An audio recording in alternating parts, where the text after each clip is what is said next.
Why has Fnatic been struggling? A team that has been at one point the best team in the world probably won't even make champs. And so we're going to look into this, and I believe that it comes down to a simple issue, and that's the team in itself. As we look at the roster, we look at Kaajak, we look at Cloud, crashies, Alpha, and Boaster. If we were to look at this roster as a pyramid, Kaajak and Alpha would be at the top, crashies and Cloud in the middle, and then Boaster at the bottom. And Boaster isn't at the bottom because he's the worst player. I think that Boaster is actually the most crucial and the core of the team. Not only is he the caller, but his performance doesn't directly impact the game. A lot of what is focused on and the foundation is what the ideas and the core and the identity of the team starts with Boaster. From there, we have crashies and Cloud as the support, and then we have Kaajak and Alpha at the top, more so because they are the performers.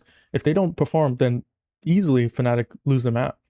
And not to say that that isn't the definitive case for each scenario, but most of the time, Kaajak and Alpha are the performers that are top fragging and be able to will their way into the games and win the series. If we look at this team top down, we clearly see that there's identity issues. Cloud and crashies are both initiator players and kind of have to balance the juggle of choosing which role.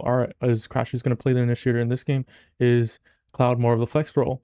But when we look at previous iterations of Fnatic, they have had players that have a clear identity. We look at Veqaj, who was the previous player before Cloud joined the team. He primarily played only Viper and KO. And so he pretty much knew his role to the T, and that allowed the team to be able to throw in the ideas and the fundamentals of their game plan and not have to worry about the little micro adjustments that the player has to learn along the way.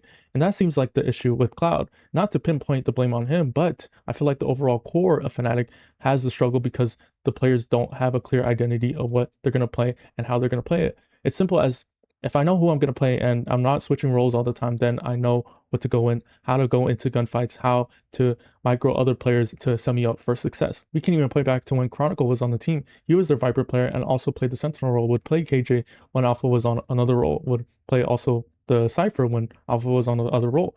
Occasionally Alpha would be the Sentinel role, but Alpha is used to being sort of the flex duelist Sentinel role. And that in itself shows the identity and the lack of issues. Because if you look at this roster, pretty much Boaster and crashies are not changing roles, but the other three players are constantly switching roles, which doesn't allow for a majority of the team to be on the same page. If we're switching comps, we're switching game plans, we're switching ideas, switching approaches, then that throws off a lot of how the players naturally play. A bunch of role clashes, a bunch of identity issues, a bunch of, I don't know how to react in this situation. And not only that, but I don't know if I can make a mistake in this situation. Which leads me to my next point, and that's their game plan. The game plan of Fnatic seems to be, this plan must be bulletproof or else we don't have confidence in it. We don't know how to adapt and approach it. This may be the reason why Fnatic doesn't make champs. Risk is necessary in Valorant. And if teams aren't making risk, if teams aren't, taking individual plays occasionally to be able to get the one up on the team, then that makes a team passive, and a passive team pretty much gets ran over. I mean, imagine a Paper X team against a passive Fnatic team. They're just going to run them over because they're going to continue to put aggression. They're going to continue to assert their will on the team. And that's kind of what you need in Valorant. And so by making the plan bulletproof, that's actually the opposite of the meta right now. It seems to be the meta is just to keep things simple. And wow, that sounds a lot more simple than it is. And that's clearly it.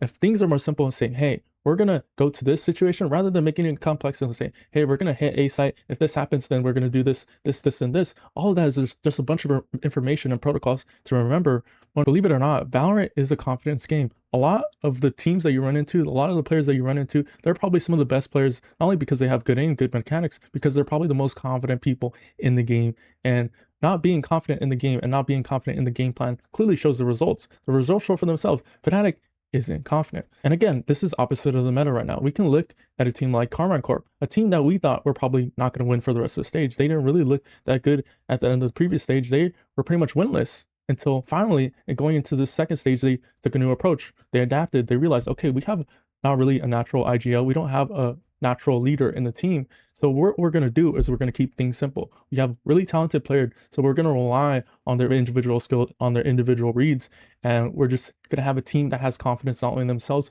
but instill confidence in the other players. If they start to realize that, hey, if somebody calls a play and say, hey, I'm going to take a timing in this position and it works, then that allows the team to fundamentally understand and say, hey, I can trust not only myself in certain situations and against adversity, but I can trust my teammate to make the right call in the situation. The biggest fear out of anybody that plays Valorant or any FPS game is being inconsistent, because being inconsistent creates the fear that I'm not enough. Being inconsistent clearly shows me that I'm making mistakes and I'm a lack thereof. But rather than seeing it as something to be afraid of, some of the best players and some of the best teams realize that sometimes you are going to lose rounds. Inconsistency sometimes isn't your fault. Being able to let that go, you can have the best game plan, you can have the best strats, but sometimes on any given day, the other team can win. And it can be lucky timing, it can be unlucky for you, but that's just how the world works. So now what do Fnatic do? Here's how we fix this, and that's by leaning into our strengths. One thing I don't understand is we're in a period where Chamber is meta, and for some reason, Alpha isn't on the Chamber. He's playing the Vice, he's playing the Duelist, but for some reason, he just isn't on the Chamber. We're not leaning into our strengths. In a meta where Yoru's back, it's being played in Pacific, it's being played in Americas. Why isn't Kaajak on the Yoru? I mean, some of his best gameplay, some of his best highlights have been on the Yoru, especially when Fnatic don't have a Phoenix player. A trend I've been seeing, especially as we go closer to champs, is that the pressure is going to be on these teams. And some of the best teams that I've seen recently, like 100 Thieves, even going back to the KC example, is that teams are being a lot more focused on the game rather than the results. Some of the worst teams right now seem like they're forcing the win. It seems like whenever they're in pressure situations, they're focusing on trying to close out the round. That's where a lot of man advantages are being thrown, where a lot of people are making silly mistakes that, you know, a lot of the average players typically don't make. And the best example I can think of is when I watched KC versus Fnatic. The only game that KC lost was against Fnatic, and it seemed like it was a rival game. They played against their former coach, and they clearly were showing that they wanted to win. Even the coach was slamming his desk and was clearly passionate, where he put in his emotions towards the game, which could have led to maybe, you know, some influence on the players themselves. When the pressure was on the line and where the stakes were against KC, where they felt like they wanted to win, they wanted to show something rather than play the game as they normally would. If it were just for, you know, another scrim, another game, they had that extra energy, which could work for, you know, some teams. I wouldn't say that it isn't completely universal where, you know, you trying to force a win ends up in a loss, because it is extremely subjective. But in teams that are inexperienced, in teams that don't have established cores, or teams don't have that basis, that extra boost of being like, okay, let's be more passionate, and that excels our gameplay. And a team that previously has been calm, has been really thorough in their comms, not really, you know, talking over each other, been really clear in their comms, that game showed that, okay, we need to be a little bit more chill. In games that have stakes, in games that we clearly have a personal agenda in, you know, trying to win against a former coach, that is what led us to our loss. If we played our normal game, then that shows us that what we've been doing has always been working. We've always just been playing the game and not focusing on the result. And that has allowed KC, you know, one of the best teams in EMEA right now, and clearly already has allowed themselves to be into playoffs. That has allowed players like Levin and Narrate to excel, just because they no longer have the stress of being like, okay, we don't have expectations. We're just going to play the game as if, you know, we're just all friends. We're all in a 5-stack. We know our roles, we know our identity, and that's simply something that Fnatic needs to understand. That's something that Fnatic needs to kind of lean on. We see the best example right in the proximity. The KC that plays pretty loose. They have nothing to lose. They previously haven't made any internationals this whole year.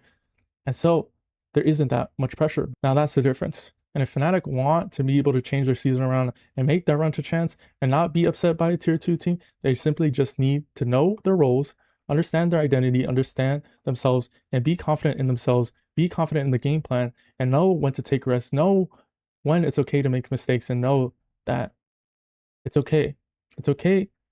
Win or lose, we played the game our way. And if all else fails, just copy other teams. I mean, we can look at some of the worst teams right now. We can look at Pacific and EMEA. They're trying to define their own meta rather than just copying what other teams do. You know, Leviathan is a good example.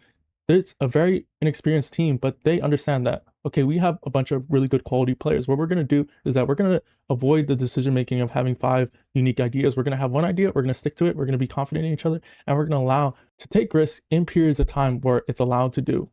And by that system and creating that system, and sometimes even copying that system, that allows success, because a team that's on the same page will do significantly better than the team that has a higher skill gap but isn't on the same page.